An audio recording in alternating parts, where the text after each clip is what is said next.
I'm just gonna go over different types of the systems here. So I told you about in the previous video, Momentum 1, you see the description, in the description, the link to Momentum 1 video about elastic collision, inelastic collision, and perfectly inelastic collision. In every single one of them, momentum is always conserved, but the kinetic energy is only conserved in elastic collision. Inelastic and inelastic collision, energy is not conserved, and in perfectly inelastic collision, the damage is done the most because one object gets into another and they stuck together and moving, so the maximum kinetic energy is lost.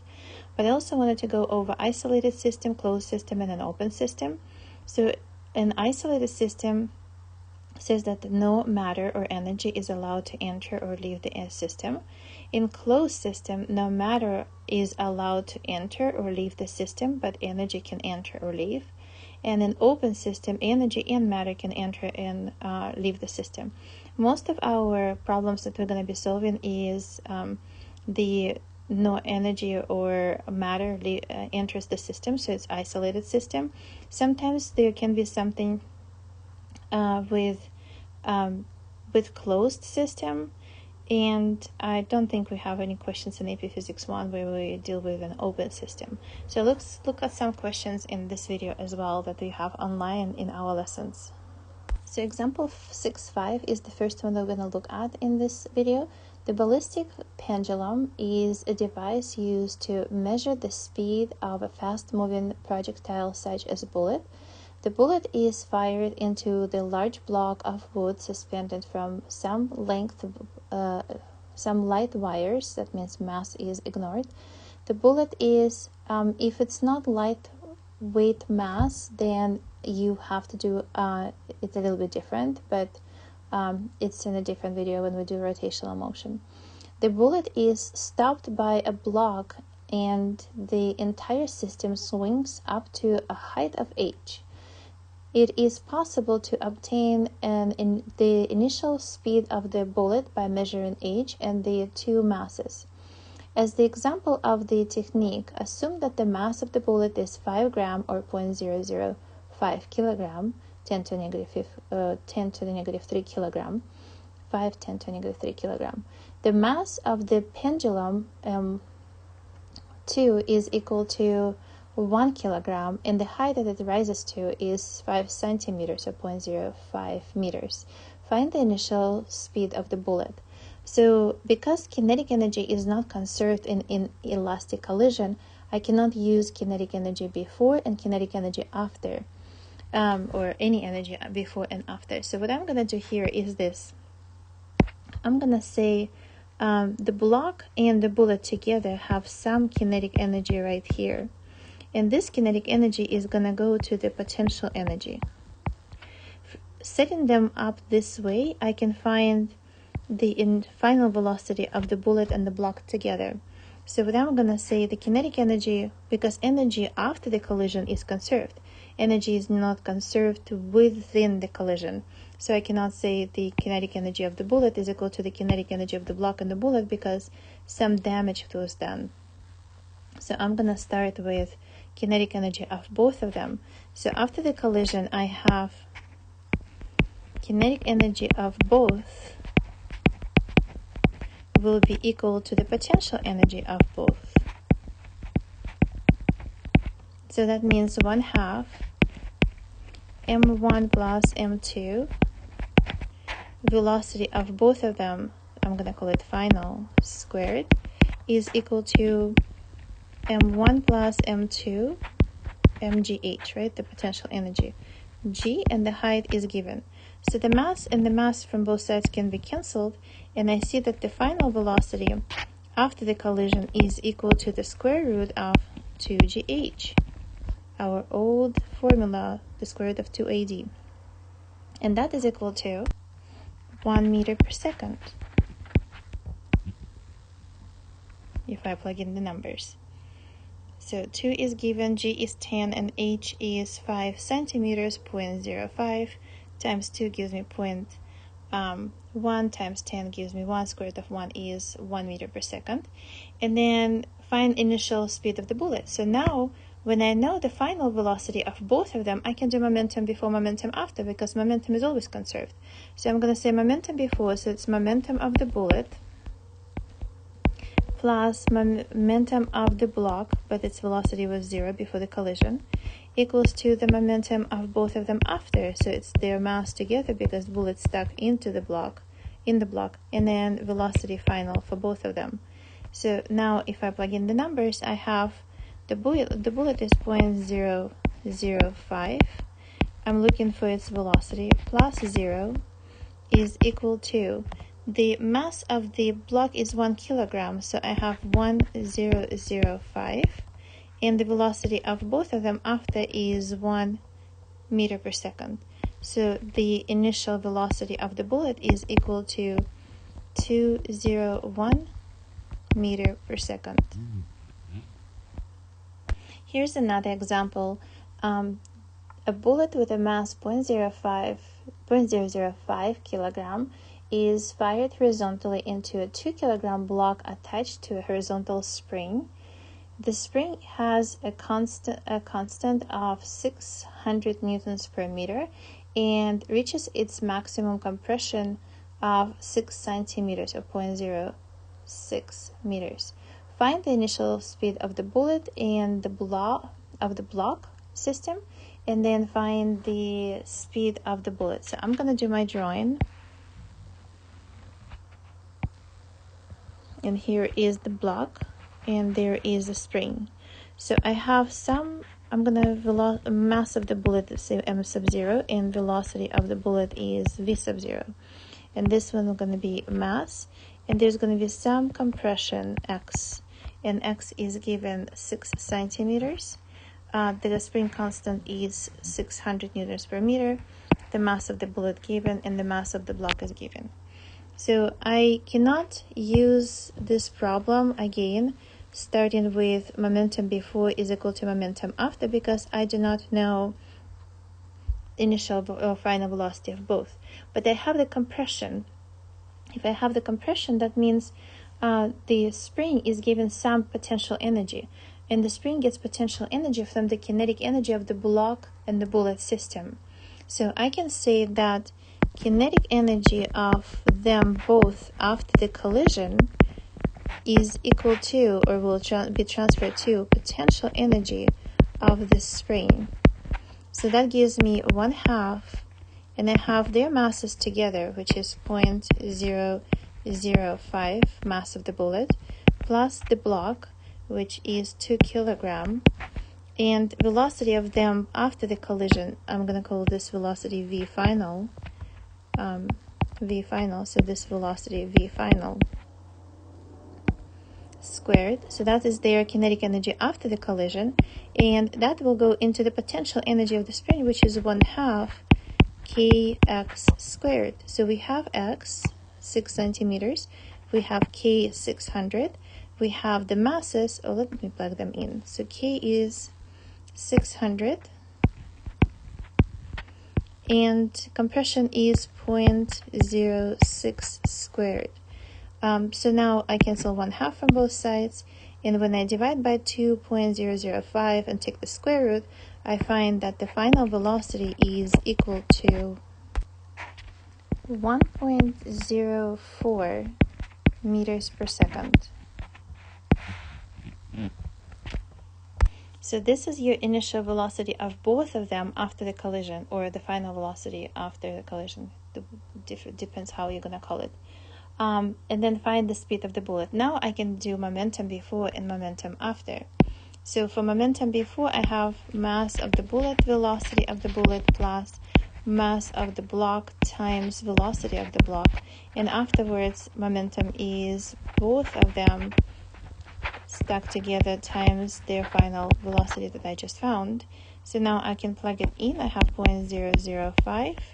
Initial velocity of the bullet that I'm looking for is equal to masses together 0.005, and final velocity is 104. So the final initial velocity of the bullet is equal to 417 meters per second. Let's look at this question together as well.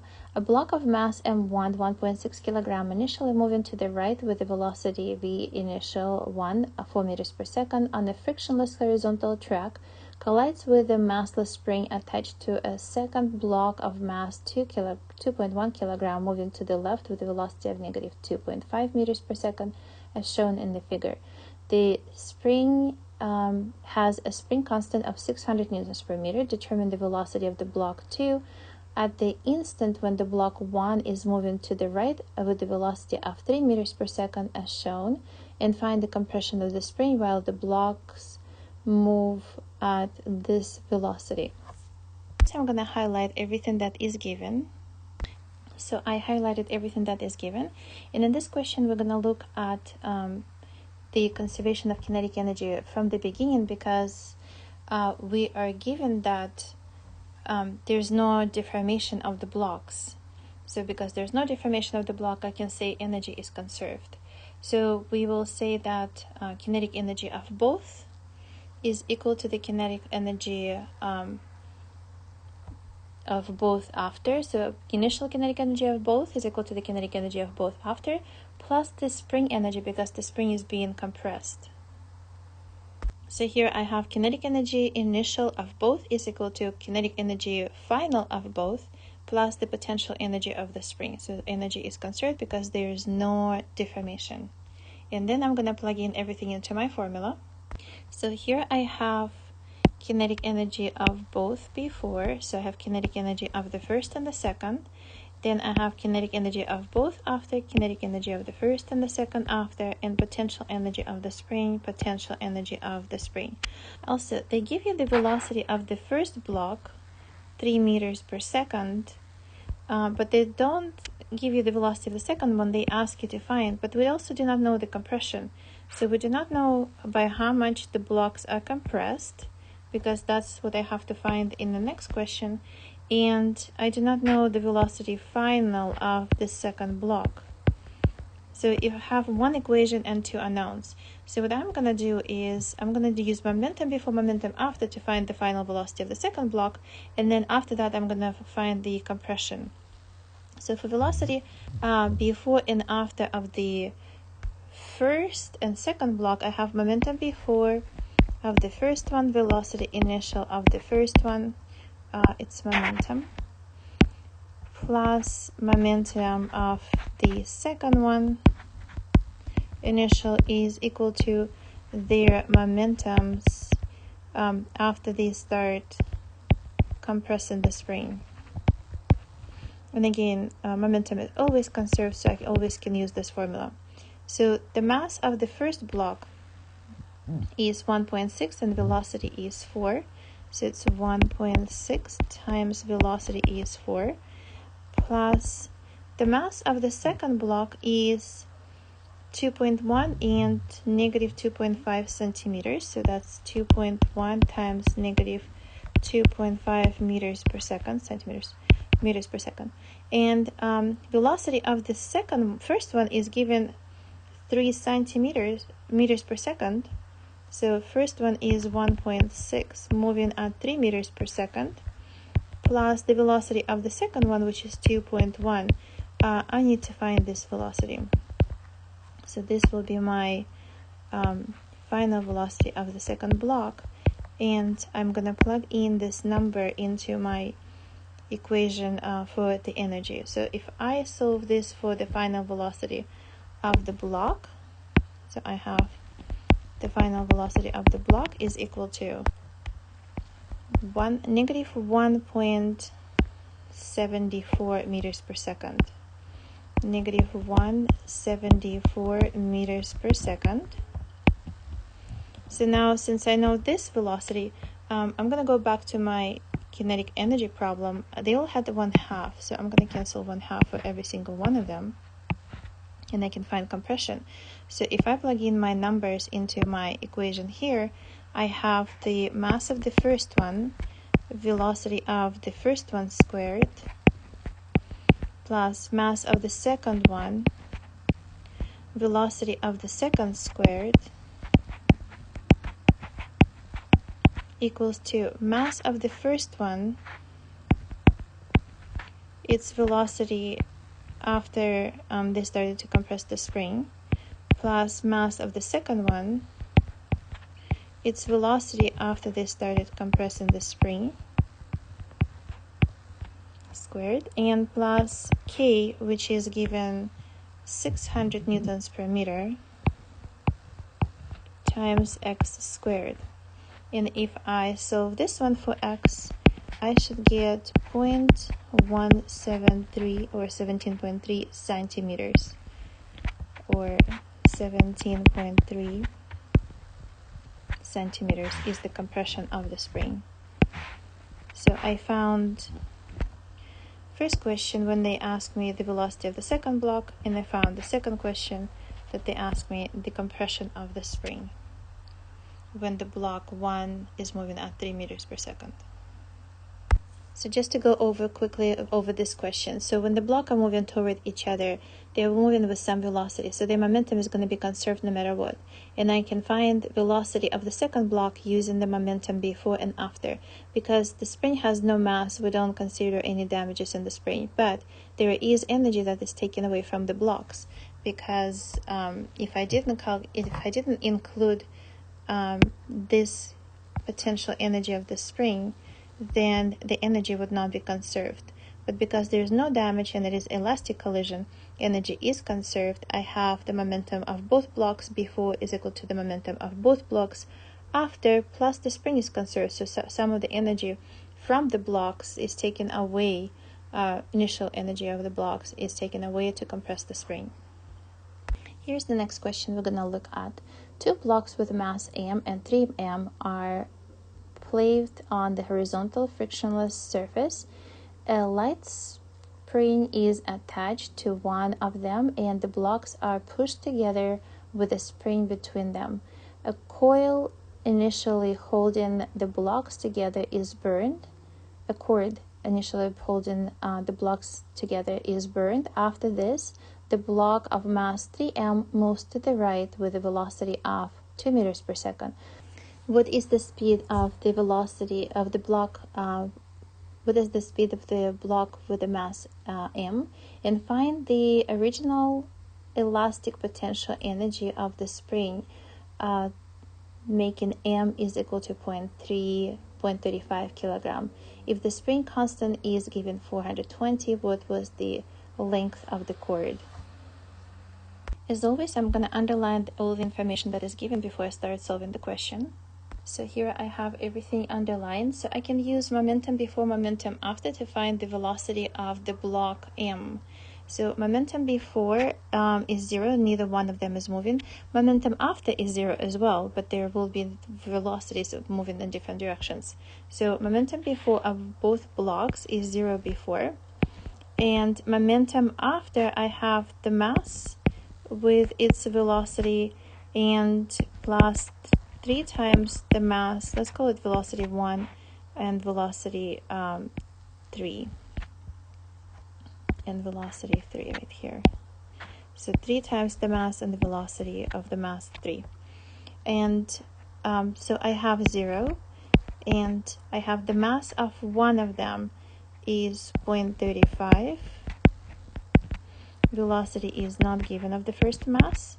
3 times 0.35, and the velocity of the second one is given 2 meters per second. So I can figure out that the velocity of the first one is -6 meters per second. To find the potential energy of the spring, I can figure out, so this is how much energy I have right after. So these blocks together have some energy. I'm going to calculate how much energy that is. I have 1/2 the mass of the first one, the velocity of the first one squared, plus 1/2 the mass of the second one and its velocity squared. So that will give me, and all that is equal to the potential energy of the spring, because the blocks got energy from somewhere. They got energy from the compressed spring. So if I calculate my numbers over here, I'm going to get, or plug in my numbers, I'm going to get 8.4 joules of energy. So the potential energy of the spring or the kinetic energy after the cord burned is equal to 8.4 joules. Now they ask me to find the spring constant is given. What is the length of the cord? And the length of the cord is the by how much the spring was compressed. So I'm going to figure out, if I know potential energy of the spring, I'm solving for C. If I know potential energy of the spring, so the potential energy of the spring is equal to 1/2 kx squared. So that is 8.4 is equal to 1/2. K is 420, the spring constant, and x squared. So from here I get x is equal to 0.2 meters. So this is by how much the spring was compressed, and this is how long the cord was that was holding two blocks together when the spring was compressed. You'll never see a question this complicated on AP exam, maybe at the university, but not on AP exam, but I want to do this question for you anyway. The math here is a little bit more complicated than some of you may be ready for, but I still want to do it for you because I think it's important for you to see this example. So the blocks in the figure slide without friction. M1 is 2 kilogram, M2 is 3 kilogram, V1 initial is 6, and V2 initial is 3 meters per second. What are the velocities of both masses after the collision if the collision is elastic? When they say collision is elastic, that means energy is conserved. So I can write equation for momentum conserved and energy conserved. I'm going to say M1 V1 initial plus M2 V2 initial is equal to M1, I'm going to call it V1 so I don't have to write final, and M2 V2. So that's conservation of momentum, and because collision is elastic, I'm going to say momentum is also conserved. So 1/2 M1 V1 initial squared. So here I have conservation of momentum and conservation of energy. I have system of two equations and two unknowns.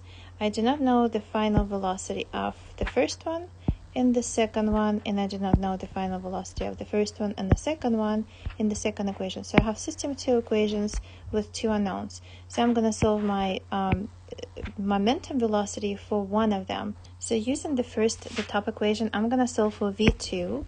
V2 is equal to, so I have this formula. If I plug in the numbers into my equation, I get, which is V2 is equal to 21 minus 2V1 divided by 3.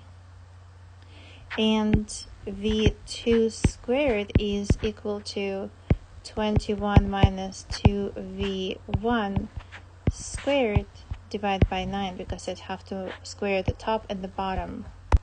So this is my V2 squared, and then I'm going to use this to plug it in into V2 squared, into my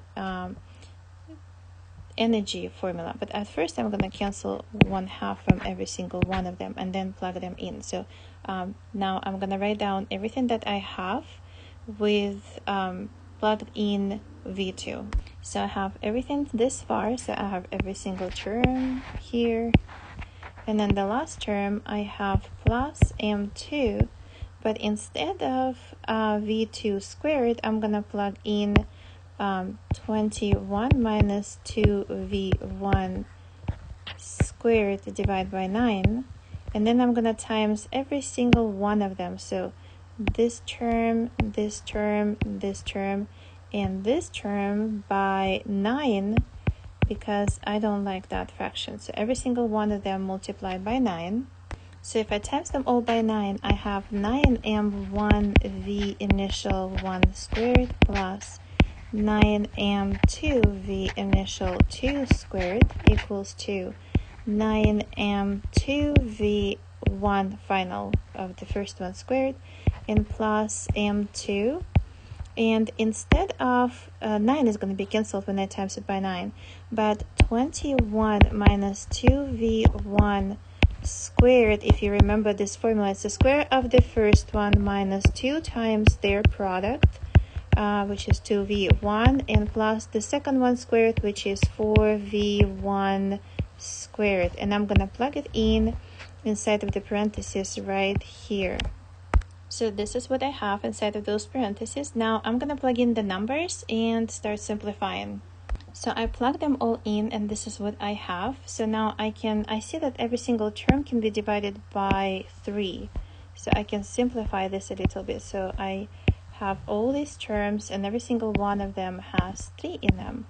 So if I simplify this, I get 6 times 6 squared plus 9 times 9 is equal to 6v1 squared plus 21 squared minus, I forgot the v1 over here, that is 84 v1 and plus 4v1 squared.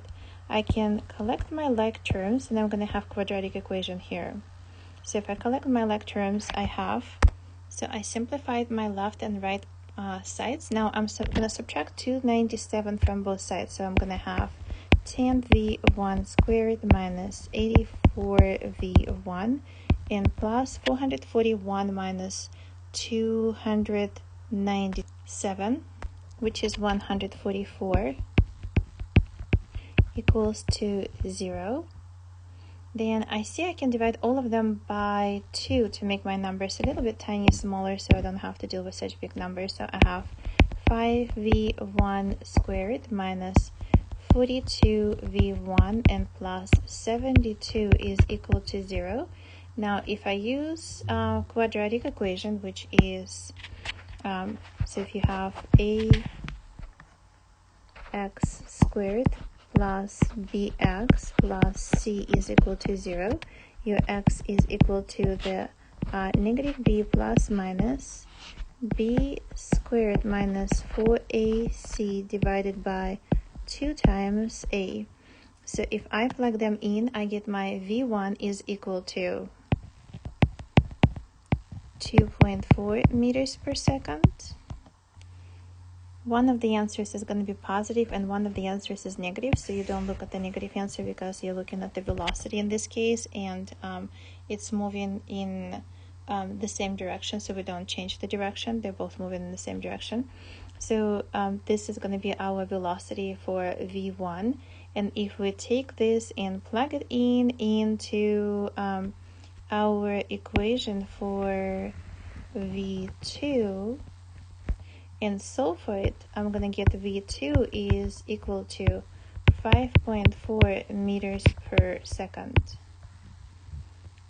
Yes, it looks really complicated with not linear equations, because we didn't start with linear equations. The second equation was all squared, so it makes it a little bit more complicated, but it's really worth looking at this because the questions when you go to universities will probably be similar to this sometimes, so you want to be able to deal with this math and know how to solve these questions. And that is it for this question. We are done with momentum 2 examples.